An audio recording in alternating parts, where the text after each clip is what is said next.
यहाँ घर आया जाता तो रहा भी, लेकिन मुलाकात का मौका नहीं मिला।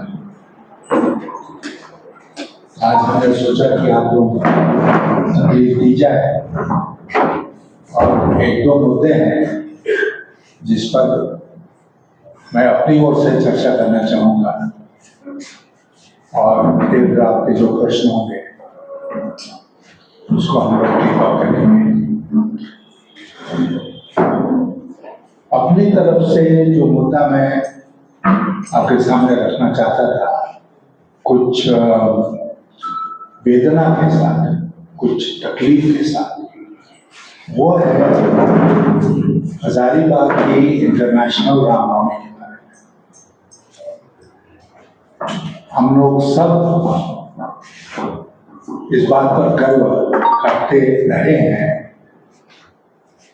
कि हजारीबाग की रामनवमी बहुत इंटरनेशनल है, बहुत स्पेशल है और इस तरह की रामनवमी देश में कहीं नहीं मनाई जाती है। देश में नहीं मनाई जाती है तो विदेश में नहीं मनाई जाती है, इसलिए इंटरनेशनल। लेकिन हाल के दिनों में देखा गया कि रामनवमी और आप सब लोग जानते हैं कि मैं धर्म से हिंदू हूँ। मेरा जो निवास स्थल है यहाँ पर, उस परिसर में मंदिर बना हुआ है। मैं रोज पूजा करता हूँ। दिल्ली में भी रहता हूँ तो अपने घर में पूजा स्थल है, वहाँ पर पूजा करता हूँ। मैं 5 बार जब क्षमता थी तो पैदल सुल्तानगंज से देवघर तक जल उठा के गया था। इसलिए धर्म के प्रति मेरी जो आस्था है उसको कोई चुनौती नहीं दे सकता है। लेकिन फिर भी मैं ये कहना चाहूँगा कि जो स्वरूप रामनवमी का हो गया हजारीबाग में, उसमें अगर सुधार नहीं हुआ तो आने वाले दिनों में और मौतें यहाँ पर होंगी।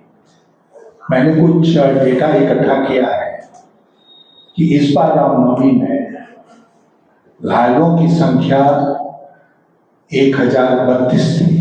1032 लोग घायल हुए। रिम्स रांची एक व्यक्ति को रेफर किया गया, 5 लोगों की मौत हुई। और मैं हजारीबाग की नहीं, आसपास के क्षेत्र की बात कर रहा हूँ। मैं कल विष्णुगढ़ गया, जो लौट रहा था तो दारू में रुका, उस परिवार में नौजवान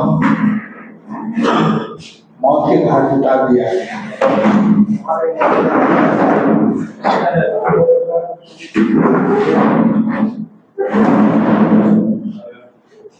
उसकी विधवा हमारे सामने विलाप कर रही थी क्योंकि उसके बाद अब कोई सहारा नहीं बचा। एक बच्ची की माँ है, उसका क्या होगा। भाग्यवश वो ट्रेंड है, एक ट्रेंड नर्स है, एमए की परीक्षा भी उसने पास की है और हमने उसको आश्वस्त किया है कि मैं यहाँ के प्रशासन के पदाधिकारियों के साथ बात करके कोशिश करूंगा कि उसके जीवन के साधन का कोई उपाय हो जाए। तो कितनी त्रासदी होती है अगर परिवार का कमाने वाला चला जाए, ये हम सब लोग जानते हैं। 4 पोस्टमार्टम हुआ यहाँ पर, जिसमें एक रांची में भी हुआ। 4 लोग अस्पताल में भर्ती हुए।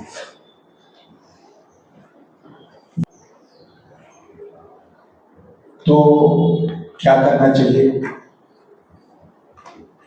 मैं 2-3 सुझाव देना चाह रहा हूँ। एक तो डीजे में जो बेस है, बेस साउंड होता है ना, जिसमें ड्रम की आवाज कान को पकड़ने वाली आवाज होती है, उसका मानक प्रशासन अखाड़ों के साथ मिलकर तय करे कि इससे ज्यादा उसमें आवाज नहीं आएगी।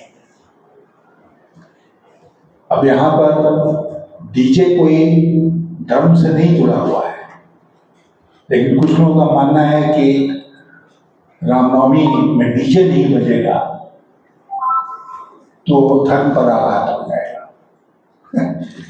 मैं इससे सहमत नहीं हूं, लेकिन फिर भी मैं ये वकालत नहीं कर रहा हूं कि डीजे को पूरी तरह से बैन कर दिया जाए, वो अच्छा होगा। लेकिन मैं एक सुझाव दे रहा हूं कि बेस जिससे ड्रम की आवाज बहुत ज्यादा होती है उसको निर्धारित कर दिया जाए कि इससे ज्यादा आवाज निकलेगी, और अगर निकलेगी तो फिर जो आवश्यक कार्रवाई है वो प्रशासन करे। बेस पसंद है तो गाना इसीलिए बना कि बेस बढ़ाने की उसमें रिक्वेस्ट की गई। एक तो ये मेरा सुझाव था। दूसरा मेरा सुझाव था कि लाठी को छोड़कर रामनवमी में सारे घातक हथियारों के ऊपर प्रतिबंध लगे। रामनवमी लाठी को छोड़कर, अब उसमें तलवार भांजते हैं लोग, उसमें एक नया आया है चाइनीज चाकू, मैंने सुना है, जो इतना इफेक्टिव है कि हम मार दो तो खत्म नहीं चाहिए। भीड़ भाड़ में लोग उसका फायदा उठाते हैं। तो जितने भी घातक हथियार है उस पर रामनवमी में प्रतिबंध लगे। नशा पर प्रतिबंध तो लगता ही है, लगा ही हुआ है नशा करना। और मैं नशा में शराब की बात नहीं कर रहा हूं, मैं नशा में ड्रग्स की बात कर रहा हूं। हजारीबाग में ये बहुत अफसोस की बात है कि यहाँ पर ड्रग्स का इस्तेमाल नौजवानों के बीच में बहुत फैल गया है। और मैं प्रशासन से आग्रह कर रहा हूं आपके मार्फत कि वो नौजवानों को बर्बाद होने से रोके, और इसके लिए जो भी आवश्यक कदम है वो आवश्यक कदम प्रशासन के द्वारा उठाया जाना चाहिए, ताकि यहाँ पर नशा के कारोबारी और नशा के सेवन करने वाले दोनों के ऊपर प्रतिबंध लगे, और जो इसका उल्लंघन करे उसको जो दंड है कानून में वो किया है। और यहाँ पर मैं एक बात और जोड़ना चाहता हूँ प्रशासन के लिए। आप लोग अगर इधर उधर जाते होंगे, और खास करके ऐसे क्षेत्र में जो दूर दराज हैं, तो आप लोग देखते होंगे कि अफीम की खेती हो रही है, बड़े पैमाने पर अफीम की खेती हो रही है। चूंकि मैं वित्त मंत्री रहा हूं तो मैं आपको ये जानकारी देना चाहता हूं कि अफीम की खेती पर प्रतिबंध है। ये विषय जो है वो वित्त मंत्रालय में आता था, इसलिए इसकी कुछ जानकारी हमको है। अफीम की खेती प्रतिबंधित है, उसके ऊपर बैन लगा हुआ। ये अपराध है कि कोई अफीम की खेती एक पौधा भी लगा। अब यहाँ पर धड़ल्ले से अफीम की खेती हो रही है। वित्त मंत्रालय की तरफ से कुछ क्षेत्र हैं राजस्थान में और मध्य प्रदेश में, उसका बॉर्डर है, वहां पे, और कुछ उत्तर प्रदेश में क्षेत्र है जहां पर की अनुमति दी जाती है, परमिशन दी जाती है कि तुम इतने भूभाग में खेती करोगे। एक एक इंच की माटी होती है, इससे ज्यादा कोई अफीम का उपज ना करे। और यहाँ पर एकड़ दर एकड़ में अफीम की खेती हुई जा रही है, तो इस पर रोक लगनी चाहिए अफीम की खेती पर। और उसी के चलते यहाँ पर ड्रग्स का सेवन भी बढ़ा है, क्योंकि अफीम एक ऐसा पौधा है, हम लोग अक्सर, मैं भी देखता हूँ, आप लोग जो न्यूज छापते हैं उसमें, कि अफीम की खेती को प्रशासन ने नष्ट कर दिया। कैसे नष्ट कर दिया? उसके ऊपर डोजर चला दिया या जो भी किया। अफीम नष्ट नहीं होता है, अफीम का एक एक जो पौधा होता है उसका हर पार्ट जो होता है उसको यूज करते हैं। पत्ता को यूज करते हैं, फल फूल को यूज करते हैं, स्टेम को यूज करते हैं, जड़ को यूज करते हैं। तो जब तक उसको नष्ट करके पूरी तरह से जला नहीं दिया जाए तब तक अफीम नष्ट नहीं होता है। तो ये मैं आपके माध्यम से प्रशासन से आग्रह करूंगा कि इस पर रोक लगे।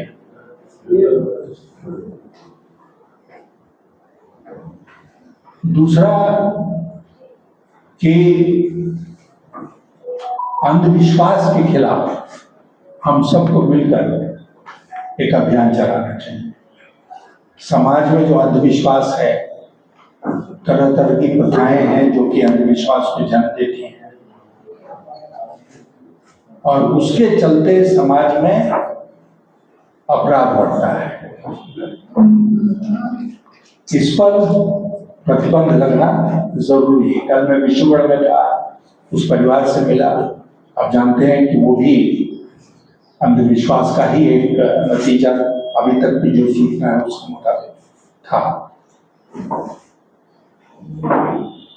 अब एक विषय और है जो मैं अपनी तरफ से रखना चाहता हूं कि सरकार का दावा है कि गैस की किल्लत नहीं है, कुकिंग गैस की, और तरह तरह के आंकड़े आते हैं कि कुकिंग गैस की किल्लत नहीं है।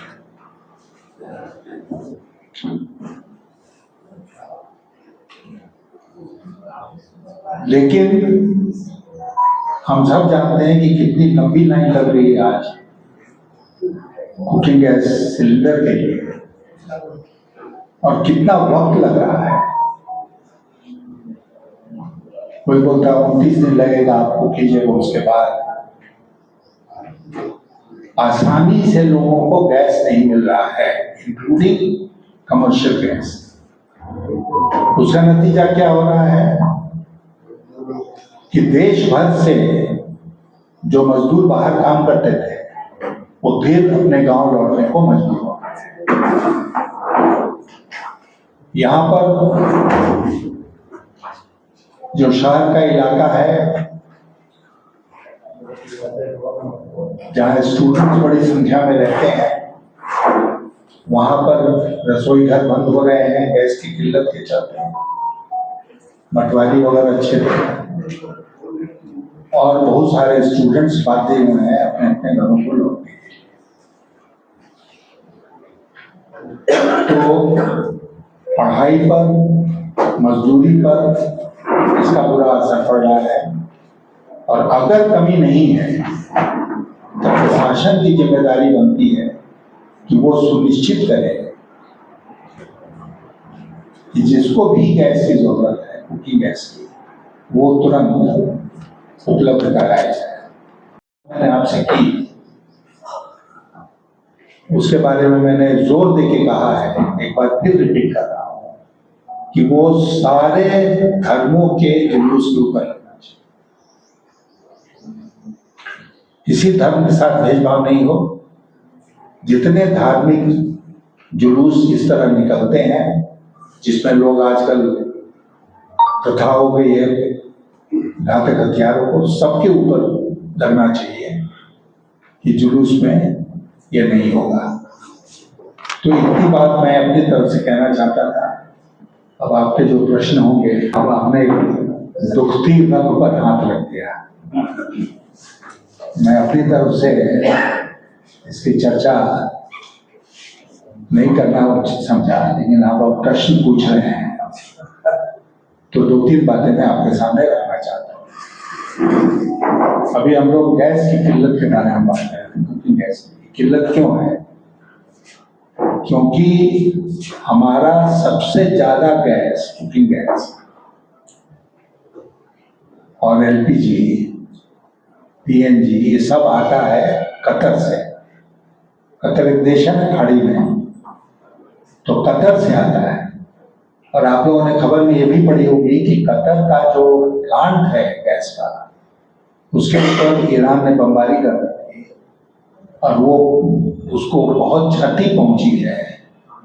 और ये कतर के अथॉरिटीज ने कहा है कि उसको पूरी तरह से रिपेयर करने में 5 साल का वक्त लगेगा। इतना नुकसान हुआ है। तो जाहिर है कि जो मेन सोर्स हमारा था गैस का, वो अब एक तरह से क्षतिग्रस्त हो गया है। मैं समझता हूं कि सरकार को और दूसरे स्रोत देखने चाहिए ताकि कतर से आने वाले गैस की भरपाई की जा सके और गैस की कीमत नहीं हो, कमी नहीं हो, और देश के भीतर भी इसके उत्पादन की क्षमता और बढ़ानी चाहिए। कुछ बढ़ाया है सरकार ने, लेकिन उससे ज्यादा उसको बढ़ाना चाहिए। तो ये तो नंबर 1 होगा। नंबर 2, ईरान के तेल की बात आपने की, तो 7-8 साल पहले अमेरिका ने प्रतिबंध लगा दिया था ईरान के ऊपर, जो बिल्कुल नाजायज था। अमेरिका को कोई अधिकार नहीं है, किसी एक देश को अधिकार नहीं है कि वो कहते कि इस देश की इस सप्लाई के ऊपर हमने प्रतिबंध लगा दिया। लेकिन अमेरिका बड़ा देश, शक्तिशाली देश, तो उसने लगा दिया कि ईरान से कोई तेल नहीं खरीदेगा। तो हमने भी खरीदना बंद कर दिया। अब जाकर जब तेल का संकट हुआ और तेल की कीमतें बढ़ गई बेतहाशा कच्चे तेल की, तब अमेरिका ने उदारता दिखाते हुए कहा कि ईरान का तेल, जो कि जहाजों में हाई सीज पर है, समुद्र में, वो तेल आप खरीद सकते हैं। तो अब हम ईरान का तेल भी खरीद रहे हैं। लेकिन आप जानते हैं कि हमारा जो रूस से संबंध है, उसके अंतर्गत हम रूस से ज्यादा तेल खरीद रहे हैं। तो एक तो ये विषय उसका था। दूसरा ये था सबसे बड़ा कि इतना बड़ा युद्ध चला 40-42 दिन हमारे पड़ोस में।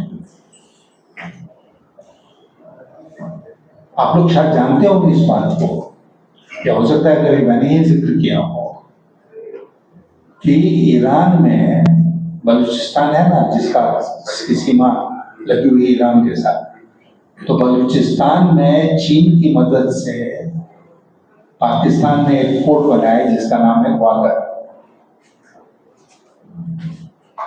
लेकिन पाकिस्तान हमें इस बात की इजाजत नहीं देता है कि उसकी टेरिटरी को क्रॉस करके हम अफगानिस्तान जाए या सेंट्रल एशिया जाए। तो उससे निपटने के लिए हम लोगों ने, ईरान में एक चाबहार पोर्ट है, तो चाबहार पोर्ट में एक ईरान और भारत के जॉइंट एफर्ट से, जॉइंट वेंचर में एक पोर्ट, चाबहार पोर्ट बन रहा।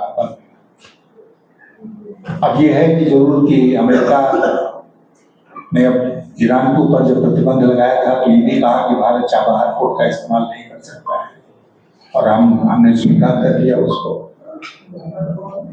इसके लिए किया था चाबहार पोर्ट को, हमको जाने की जगह मिल जाए, रास्ता मिल जाए अफगानिस्तान और आगे सेंट्रल एशिया में। ईरान हमारे लिए बराबर एक बहुत ही महत्वपूर्ण देश रहा है। हमारी भी 5-6 हजार साल पुरानी सभ्यता है, ईरान की भी पुरानी सभ्यता है, और इन दो सभ्यताओं में इतने हजार वर्षों से आदान प्रदान होता रहा है। तो इसलिए किसी भी दबाव में आकर अगर हम ईरान के साथ अपने संबंधों को खराब करते हैं तो हर दृष्टिकोण से वो गलत होगा, सामरिक दृष्टिकोण से, आर्थिक दृष्टिकोण से। मुझे ये कहते हुए अफसोस हो रहा है कि अमेरिका और इजराइल के दबाव में आकर भारत को जो भूमिका निभानी चाहिए थी इस युद्ध में, वो भूमिका भारत ने नहीं निभाई। हम विश्वगुरु है ना,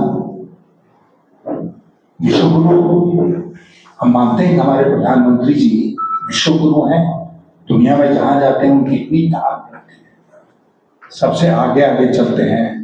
सब नेता ऐसा लगता है कि उनके मातहत हैं, चाहे वो ट्रंप हो, चाहे यूरोप के देश के नेता हो, चाहे जापान के नेता हो। तो हमको कोई भूमिका नहीं निभानी चाहिए थी कि यहाँ पर शांति स्थापित हो। हम तो खामोश रहे। ये सवाल मैं भारत सरकार से और प्रधानमंत्री जी से आपके माध्यम से पूछना चाहता हूँ। हमारे प्रधानमंत्री 2 दिन पहले युद्ध शुरू हो गए, क्यों इजराइल गए? क्या हमारी इंटेलिजेंस इतनी बकवास थी, हमको पता नहीं था कि युद्ध होने वाला है?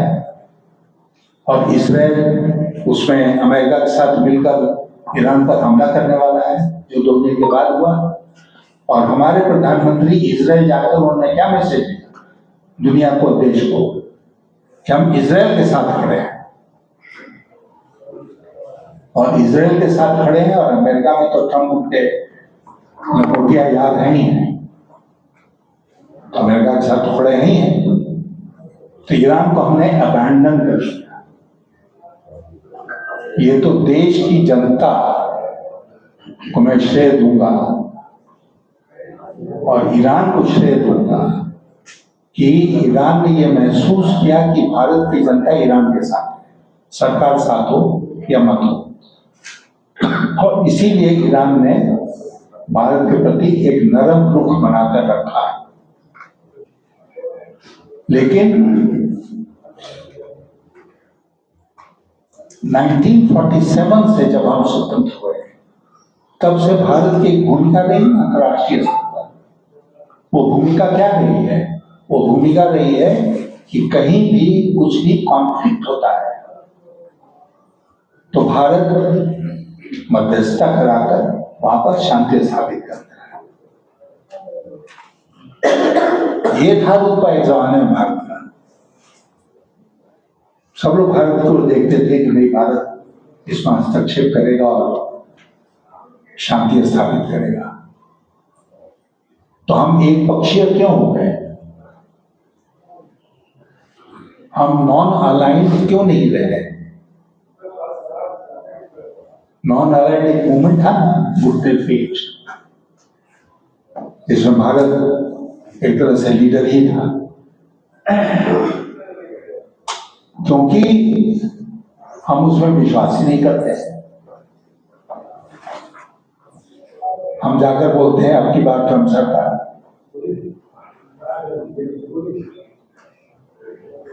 तो ये जो है भारत की स्थिति, अब कितना ये कितने क्या कहेंगे उसको कि कितने जोर से उजागर होगा अगर पाकिस्तान आज एक छोटा सा देश है, फेल्ड स्टेट उसको हम बोलते हैं, टेररिस्ट स्टेट है, वह पाकिस्तान आज युद्ध विराम करा रहा है, वह पाकिस्तान आज मध्यस्थता करा रहा है। और कल वहां पर अमेरिका और ईरान के लोग जुटेंगे इस्लामाबाद में, आपस में पाकिस्तान के माध्यम से बातचीत करेंगे। और पाकिस्तान के पीछे कौन खड़ा है? चीन खड़ा है। चीन की भी बड़ी भूमिका है। ये जो पाकिस्तान मध्यस्थता करा रहा है उसमें चीन की बड़ी भूमिका है। चीन सीधे इसमें नहीं पढ़ना चाहता था, तो उसने पाकिस्तान को। आप लोग इस बात को भी जानते हैं कि जब भारत और पाकिस्तान के बीच में वो 4 दिन का युद्ध हुआ था, ऑपरेशन सिंदूर, तो उसमें पाकिस्तान के पीछे चीन खड़ा था। ये युद्ध सचमुच चीन लड़ा, अपने हथियारों का उसने इस्तेमाल कराकर ये जानने की कोशिश की कि कितने घातक हैं।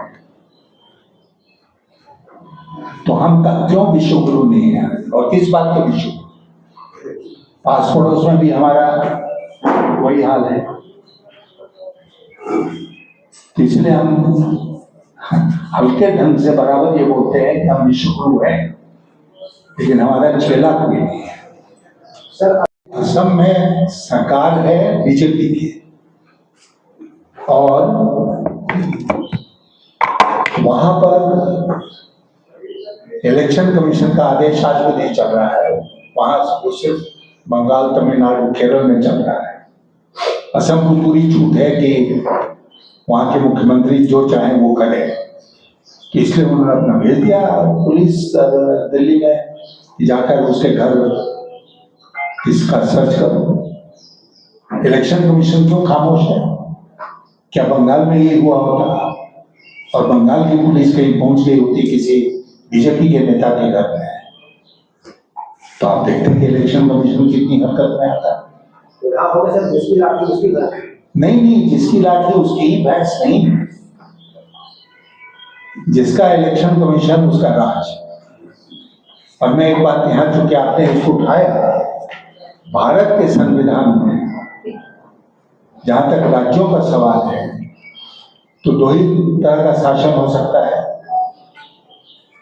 एक जो चुनाव के बाद शासन आता है जिसको आप कह सकते हैं पॉपुलर गवर्नमेंट, और दूसरा राष्ट्रपति शासन विशेष परिस्थिति में। अब ये नई सिस्टम शुरू हो गई है कि इलेक्शन कमीशन का राज हो जाता है। जहां मॉडल कोड ऑफ कंडक्ट लागू हुआ उसका किसका राज हो गया? Election commission. Election commission chief secretary को बदल रहा है, डीजी पुलिस को बदल रहा है, ये कर रहा है। मैं आपको एक उदाहरण देता हूँ। उस समय मैं IAS में और मैं था कर्पूरी जी के साथ या राम सुंदर दास जी के साथ प्रधान सचिव। 1980 के इलेक्शन होने वाला था। बिहार सरकार ने डीजी पुलिस और चीफ सेक्रेटरी को बदल दिया। इलेक्शन कमीशन की तरफ से चिट्ठी आई कि कैसे बिना हमारी अनुमति का आपने बदल दिया। और हम लोगों ने एडवोकेट जनरल से राय ली, सब कुछ करके एक कड़ा पत्र जवाब में हम लोगों ने लिखा इलेक्शन कमीशन को। और मैं आज उसको दोहरा रहा हूं कि डिस्ट्रिक्ट इलेक्शन ऑफिसर कौन होता है? डीसी होता है, टीएम होता है, उसी के माध्यम से सब काम इलेक्शन कमीशन करवाता है। उसके माध्यम असिस्टेंट रिटर्निंग ऑफिसर होते हैं सब। तो आप कंट्रोल करना चाहते हो तो डिस्ट्रिक्ट इलेक्शन ऑफिसर के माध्यम से कंट्रोल करो इलेक्शन का प्रोसेस जो है। अब chief secretary, DG police, finance secretary, फलना टेकना, इसको ट्रांसफर करने का आपको अधिकार किसने दिया? ये जो है ये अनाधिकार चेष्टा करके इलेक्शन कमीशन ने अपने क्षेत्र को, दायरे को बढ़ाया है। और मैं सब दलों को ये आगाह करना चाहता हूं कि आप लोग चेते नहीं तो इसका बहुत भीषण परिणाम होगा भारत की प्रजातंत्र के ऊपर। अब इलेक्शन कमीशन ने SIR क्यों किया? चुनाव के ठीक पहले लाखों लोग जो पहले वोटर थे, चाहे वो ये तीनों चारों राज्यों में, वो वोटर नहीं है क्योंकि टाइम ही नहीं मिला कि उनको कहीं न्याय मिले, जो न्याय की व्यवस्था थी उनसे मरा ले। और लाखों लोग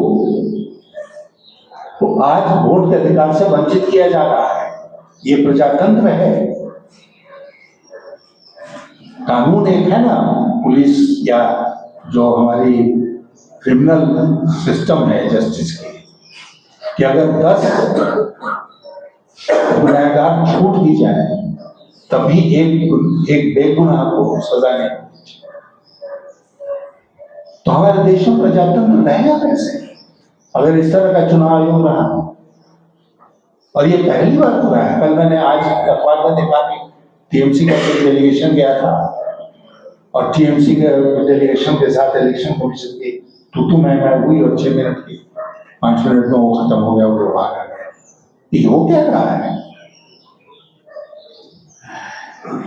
हमारी इलेक्शन कमीशन को बहुत पावर दिया गया, इलेक्शन कमीशन ने बहुत पावर कंज्यूम कर लिया, लेकिन ये कभी हम लोगों ने नहीं सोचा था इस देश में ज्ञानेश कुमार जैसा कोई व्यक्ति election commissioner, chief election commissioner बनेगा, जो सरकार के तलवे छाटेगा और सरकार जो कहेगी वो करेगा। ये भारत के प्रजातंत्र के लिए एक बहुत ही सोच का विषय पैदा हो गया है।